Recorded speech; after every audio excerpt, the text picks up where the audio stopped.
saya Raffi Surya Alwafi. Saya Muhammad Iqbal Kurniawan. Kami dari kelompok 12 dengan materi integral lipat 3, domain umum pada kartesian, koordinat silinder, dan koordinat bola. Kami akan menjawab pertanyaan yang ada di video YouTube kami dari teman-teman kelas C. Sekian, terima kasih. Berikut videonya.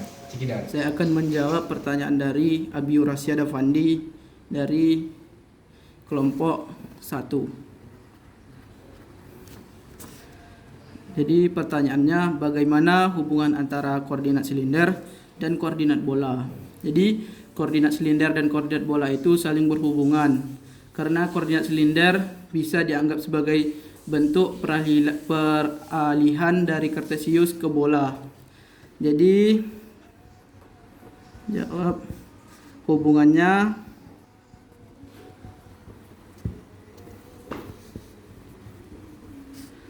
pertama itu koordinat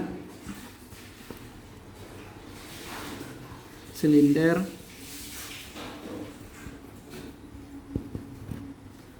jadi koordinat silinder itu R, theta, dan Z. Lalu koordinat bola dia ada rho, ada theta, lalu ada phi. Jadi keterkaitan utamanya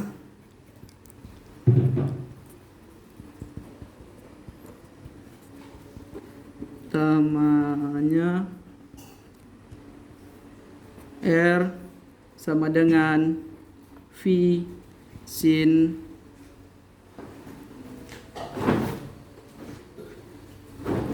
jadi keterkaitan utamanya itu R sama dengan rho sin phi. Lalu yang kedua Z sama dengan rho cos phi. Lalu tetanya tetap sama pada keduanya.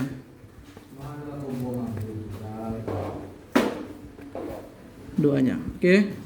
Jadi intinya keduanya sama-sama pakai sudut theta arah horizontal. Bedanya silinder pakai tingginya Z, lalu pada koordinat bola pakai jarak dari pusat rho dan sudut phi. Sekian. Baik, saya akan menjawab pertanyaan dari Muhammad Abid Ramadan dari kelompok 2. Pertanyaannya yaitu, Abid kurang mengerti tentang menganggap X dan Y konstan. Apakah bisa dijelaskan lagi beserta dengan cara pengaplikasiannya? Baik, misalnya kita bisa bayangkan sedang mengiris sebuah balok keju. Bentuknya kan 3D. Saat kita mengiris secara vertikal, kita menetapkan posisi X dan Z dan Y tertentu, lalu melihat bagaimana ketinggiannya atau Z berubah. Pada saat kita memfokuskan pada sumbu, Z posisi X dan Y akan terkunci atau tidak berubah. Itulah sebabnya X dan Y dianggap konstan. Baik, kita langsung saja masuk ke contoh matematisnya.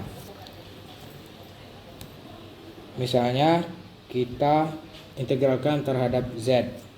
Kita mendapat integral lipat 3 E F X Y Z dz dy dx. Nah, ini kita integralkan dari bagian paling luar hingga terdalam. Bagian paling luarnya adalah Z, Y, dan X. Maka menghasilkan dz dy dx ini. Lalu di sini kita mengubah X kuadrat. Kita mendapatkan contoh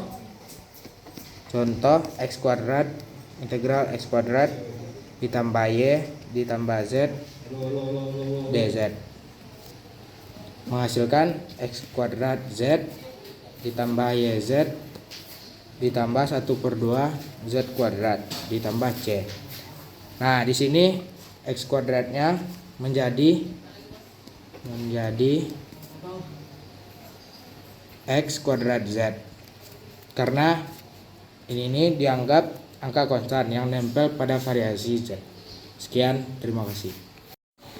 Baik, selanjutnya saya akan menjawab pertanyaan dari Andesko Arinanda Saputra dari kelompok 3.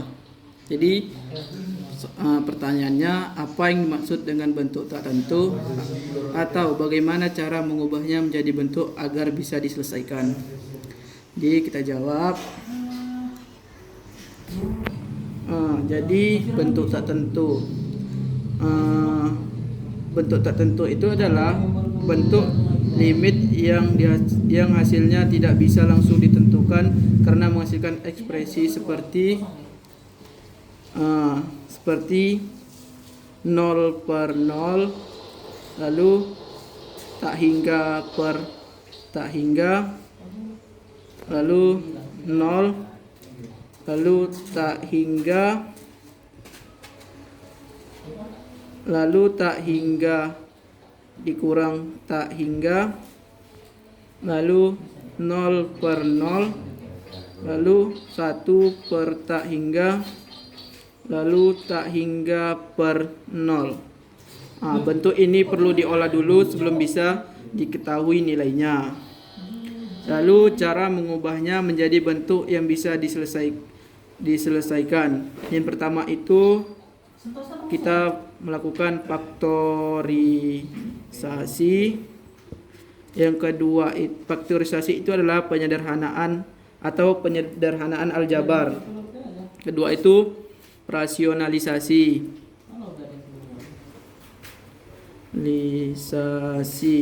Atau mengalihkan sekawan. Yang ketiga itu menyamakan penyebutnya.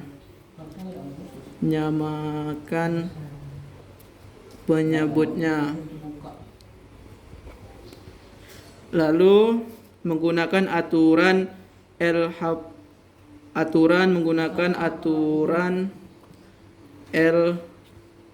L'Hopital atau turunan atas sampai bawah jika bentuk 0 per 0 atau tak hingga per tak hingga. Yang terakhir dengan cara substitusi atau manipulasi bentuk.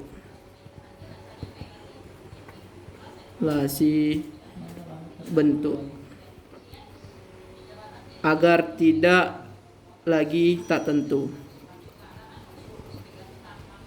Tidak lagi tak tentu. Baik. Oke, selanjutnya saya akan menjawab pertanyaan Galang Ramadan dari kelompok 4. Jadi pertanyaannya, mengapa harus Y sama dengan 0 sampai Y sama dengan 2 kurang 2X bergantung pada variabel X. Jadi batas Y bergantung pada X karena daerah tersebut berbentuk segitiga, bukan persegi panjang. Jadi penjelasannya, yang pertama itu garis miring persamaan Y sama dengan 2 kurang 2X adalah garis yang miring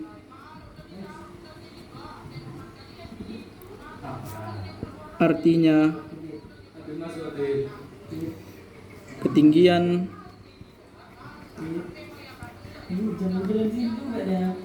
daerah nilai Y berubah-ubah. berubah-ubah mengikuti posisi horizontal.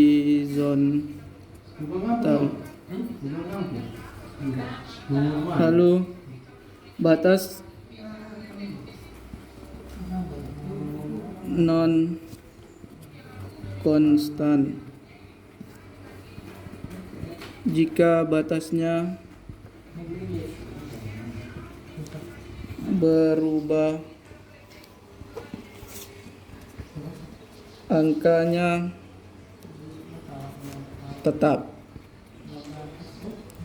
Misal Y sama dengan 0 sampai Y sama dengan 2. Daerah akan berbentuk kotak karena batas atasnya adalah fungsi X, maka daerahnya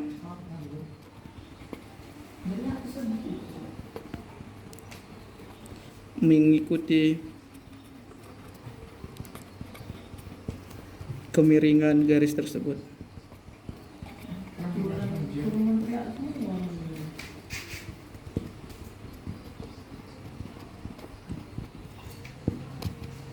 Jadi intinya variabel X digunakan dalam batas Y untuk menggambarkan sisi miring dari suatu bidang geometri pada koordinat kartesius. Baik, selanjutnya saya akan menjawab pertanyaan dari Ahmad Nabil Zafarin Irsyad dari kelompok 3. Jadi pertanyaannya, langkah utama dalam menyelesaikan integral lipat 3 yang dijelaskan, apakah ada langkah lain? Jadi selain langkah utama menentukan batas dan urutan integrasi, ada beberapa langkah penting lain agar integral lipat 3 lebih mudah diselesaikan. Yang pertama itu kita memahami bentuk daerahnya, visualisasi sketsa supaya jelas batas-batas tiap variabel. Yang kedua, menentukan batas integrasi dengan tepat. Pastikan tidak tertukar antara batas atas dan batas bawahnya. 3. Memilih urutan integrasi yang paling sederhana agar perhitungan tidak rumit. Yang keempat itu menyederhanakan fungsi integran jika bisa, misalnya dengan aljabar atau substitusi. Selanjutnya, mempertimbangkan perubahan koordinat jika daerah lebih cocok digunakan koordinat silinder atau bola agar mudah. Jadi intinya langkah tambahan ini membantu supaya prosesnya lebih sistematis saja, minim kesalahan dan perhitungan lebih sederhana. Baik, sekian yang dapat saya jawab dari pertanyaan Nabil.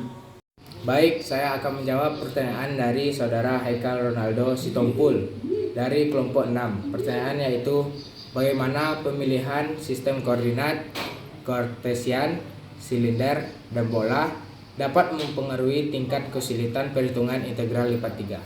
Nah, pada koordinat kartesian kita mengambil variabel X, Y, dan Z. Sistem ini adalah yang paling intuitif, tetapi seringkali menjadi yang paling sulit untuk benda yang melengkung.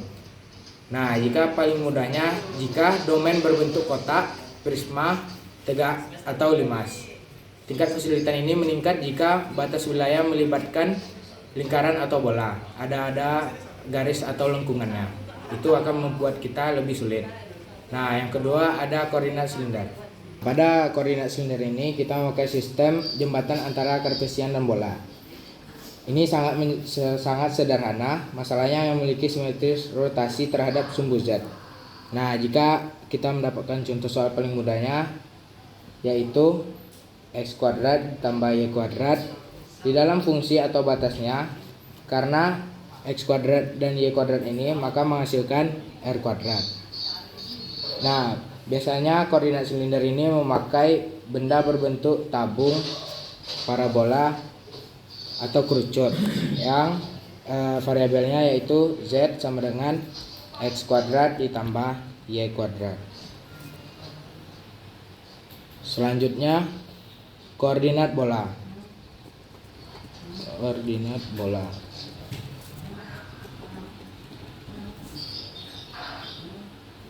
Rho pi theta. Nah, ini adalah tingkat lanjut yang sangat efisien untuk benda yang memancar dari titik pusat. Nah, paling mudahnya jika terdapat contoh seperti X kuadrat ditambah Y kuadrat ditambah Z kuadrat. Ini sangat banyak kita temukan pada contoh soal integral lipat 3. Dan sama dengan rho kuadrat.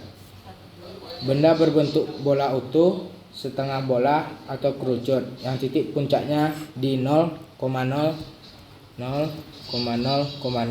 Nah, soal ini sangat banyak kita temukan pada benda-benda seperti bola, kerucut yang berbentuk lingkaran lah pastinya. Sekian, terima kasih.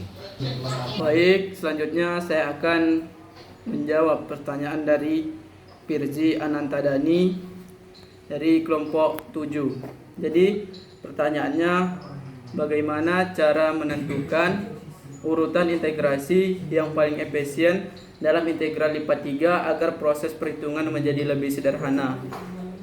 Jadi yang pertama itu kita lihat bentuk daerahnya. Pilih variabel yang batasnya berupa konstanta atau paling sederhana untuk diintegralkan lebih dulu. Lalu langkah selanjutnya, utamakan variabel dengan batas paling mudah. Misalnya jika Z dibatasi oleh fungsi sederhana atau konstanta, maka lakukan integral terhadap Z terlebih dahulu. Selanjutnya, hindari batas yang saling bergantung rumit. Jika suatu variabel punya batas yang bergantung pada variabel lain, sebaiknya dikerjakan belakangan. Selanjutnya, perhatikan bentuk fungsi integral. Kadang urutan dipilih agar perhitungan integralnya lebih mudah, misalnya menghindari bentuk yang sulit diintegralkan. Intinya, pilih urutan yang membuat batas sederhana dulu. Selanjutnya, kerjakan dari yang paling mudah ke yang paling kompleks. Lalu tujuannya supaya perhitungan lebih cepat dan tidak rumit. Sekian. Saya akan menjawab pertanyaan dari Kevin Moreno dari kelompok 8. Yang pertanyaannya adalah, kenapa urutan integrasi bisa ditukar dan apa syaratnya supaya boleh ditukar dan kapan hasilnya tetap sama? Pause dulu. Jadi jawabannya, urutan boleh ditukar selama fungsi tersebut kontinu. Hasilnya tetap sama karena kita menghitung objek fisik yang sama. Namun pemilihan urutan yang cerdas akan membuat langkah integrasinya menjadi jauh lebih sederhana secara aljabar. Terima kasih. Baik, saya akan menjawab pertanyaan dari Budi Darmawan Simamora dari kelompok 9. Jadi pertanyaannya itu, bagaimana cara menentukan mana yang jadi batas atas dan mana yang jadi batas bawah untuk integral terhadap dz. Jadi jawabannya,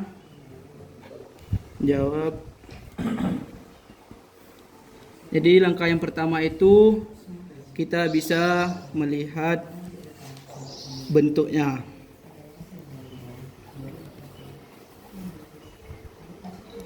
Lihat bentuk daerahnya.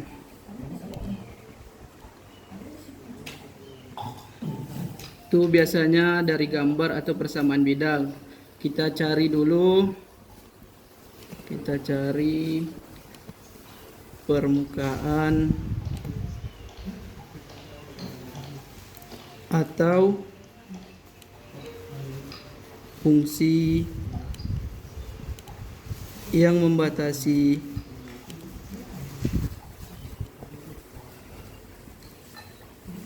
bagian atas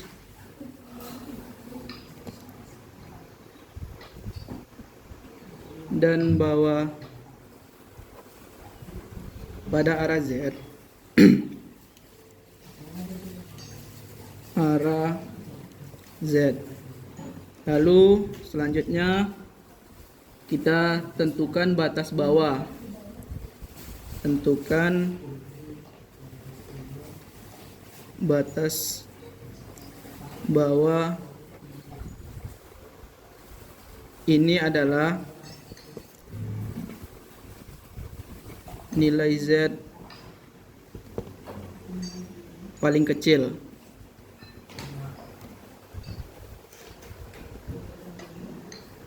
Pada daerah tersebut. Biasanya berasal dari bidang bawahnya, misalnya Z sama dengan 0, atau misalnya bagian bawahnya Z sama dengan F X Y. Lalu selanjutnya tentukan batas atasnya.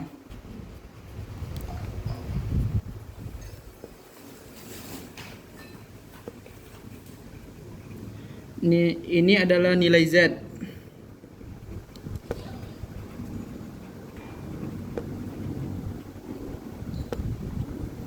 Paling besar pada daerah tersebut.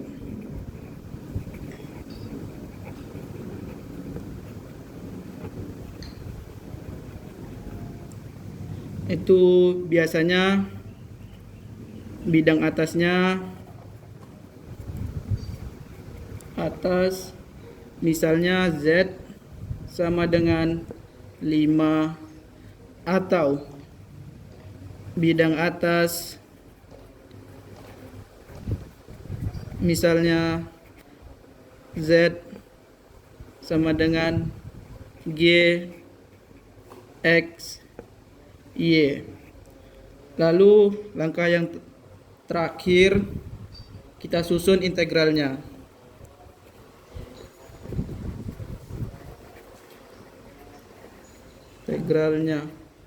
Maka integral terhadap Z ditulis integral Z bawah sampai dengan Z atas dz. Jadi contoh sederhananya, pada batas bawahnya Z sama dengan 0, batas atasnya Z sama dengan X tambah Y, maka batasnya integral 0 sampai dengan X tambah Y dz. Baik, saya akan menjawab pertanyaan dari saudara Bagas Satrio dari kelompok 10. Pertanyaannya ialah, kapan kita lebih baik menggunakan koordinat silinder atau bola? Baik, jawabannya yaitu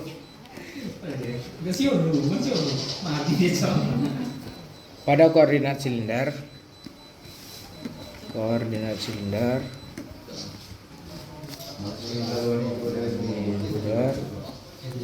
digunakan jika ada simetri terhadap sumbu, biasanya sumbu Z atau bentuk seperti tabung.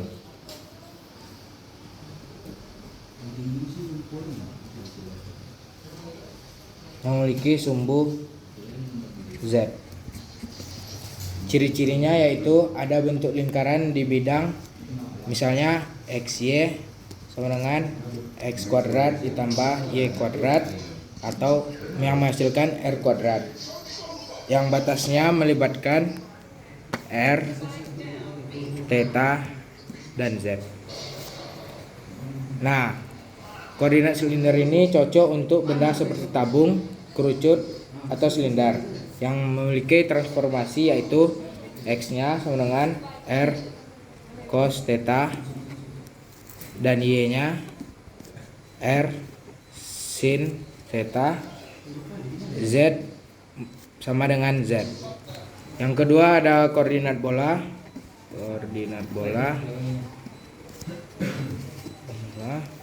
yang digunakan jika ada simetri pusat atau radial, terutama bentuknya seperti bola atau lingkaran. Ada bentuk misalnya x kuadrat ditambah y kuadrat ditambah z kuadrat yang menghasilkan r kuadrat. Nah, semua arahnya sama karena jarak bola kita tahu sama jaraknya semua karena lingkaran. Dan ini cocok untuk benda seperti bola atau setengah bola. Transformasinya yaitu x sama dengan sin cos theta, y sama dengan rho sin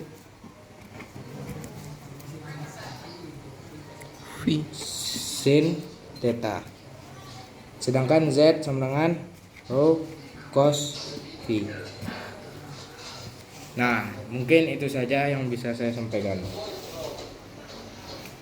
Saya akan menjawab pertanyaan dari David Kriswandi dari kelompok 11.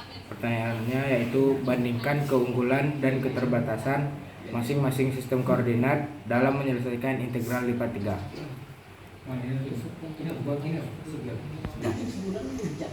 Nah, pada koordinat kartesius dia memfokuskan pada sisi datar. Kapan digunakannya? Jika domain dibatasi oleh bidang datar, kotak, prisma, atau limas. Nah, yang kedua ada koordinat silinder yang memfokuskan terhadap simetri sumbu. Kapan kita menggunakannya? Jika ada rotasi terhadap sumbu Z, yaitu tabung, kerucut, atau parabola. Yang ketiga atau yang terakhir yaitu koordinat bola yang memfokuskan terhadap simetri pusat pada koordinat bola. Kapan digunakan ini? Jika benda memancar dari titik pusat yang bagiannya bola atau bagian-bagian dari bola tersebut. Terima kasih. Demikian jawaban pertanyaan dari video YouTube dari kelompok 12 dengan materi integral lipat 3, domain umum pada kartesian, koordinat bola, dan koordinat silinder. Apabila ada kesalahan kami mohon maaf. Sekian, terima kasih. Wassalamualaikum warahmatullahi wabarakatuh.